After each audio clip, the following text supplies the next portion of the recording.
Okay, hey guys, I am making my grandfather's salmon croquettes, which was a regular dish in his household when I was growing up and very common thing to have for Christmas breakfast. So I am getting ready to make it, however, it will be carnivore style, so not quite the same thing, but I'm looking forward to it.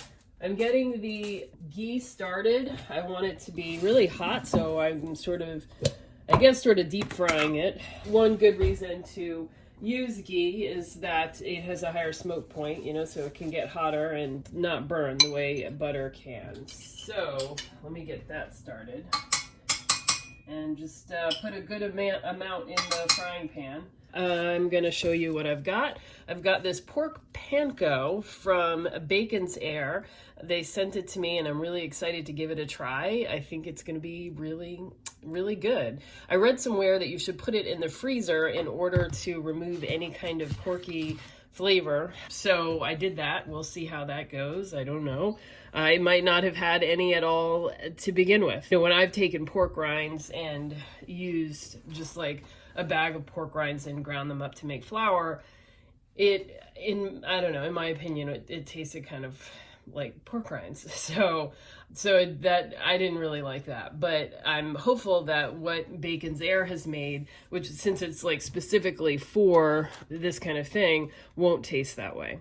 I think I'm going to use Maldon's smoked sea salt, but maybe not. We'll see. And then, of course, I've got a can of salmon. This is wild Alaskan pink salmon. Get the best that you can afford. This says it's wild caught. Hopefully that's the case. It says it's got omega-3s. Hopefully that's the case. I'm going to open the can and drain it. I don't know if you can see that. I use the can lid to push it down. Really want to drain out as much liquid as possible. You don't want it to be too wet because that would be kind of make it hard to make a cake.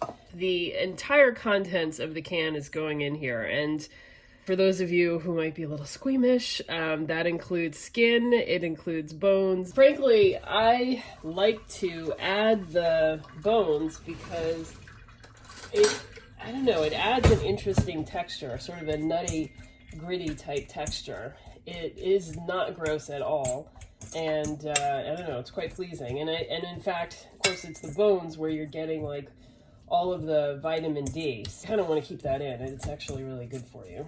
And the taste is really not noticeable. And the bones, they're so cooked that they just sort of dissolve in your mouth. It's not like chewing on something that's not gonna break up. So I just used a fork to mash it up. It's pretty easy. Now, most recipes call for 1 or 2 eggs, but I prefer the egg yolk, so I am going to only put the yolk in. So let's see if I can do this. Sometimes this goes perfectly, and sometimes it's like a gigantic mess. So if you're like allergic to eggs, it's possible. The yolk is okay, and so you might want to do this and just have the yolk in here, and that'll be enough to hold together the texture. I'm going to use 3 because these look kind of small.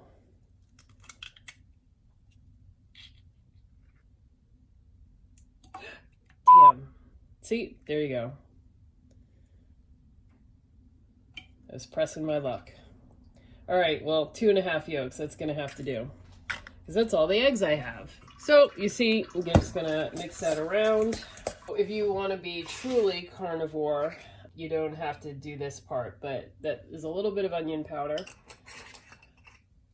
And I'm gonna add some salt, and now I'm adding a little bit of pepper.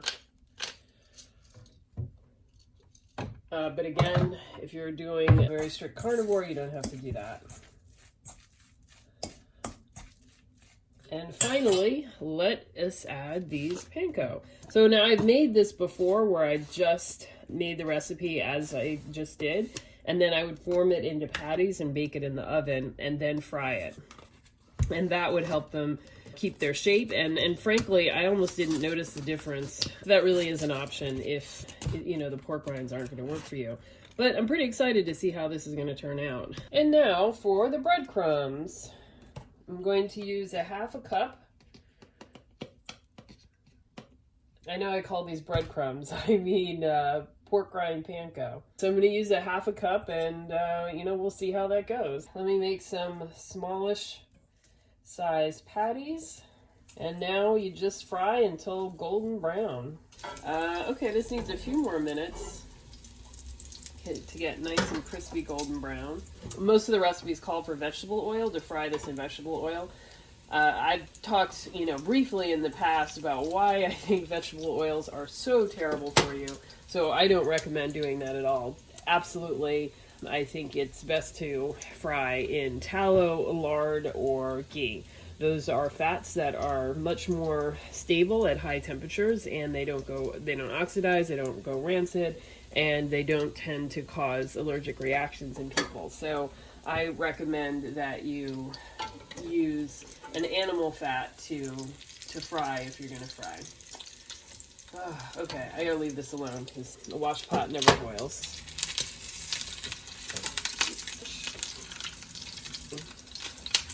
I'm still working on my frying game. I am not great at it.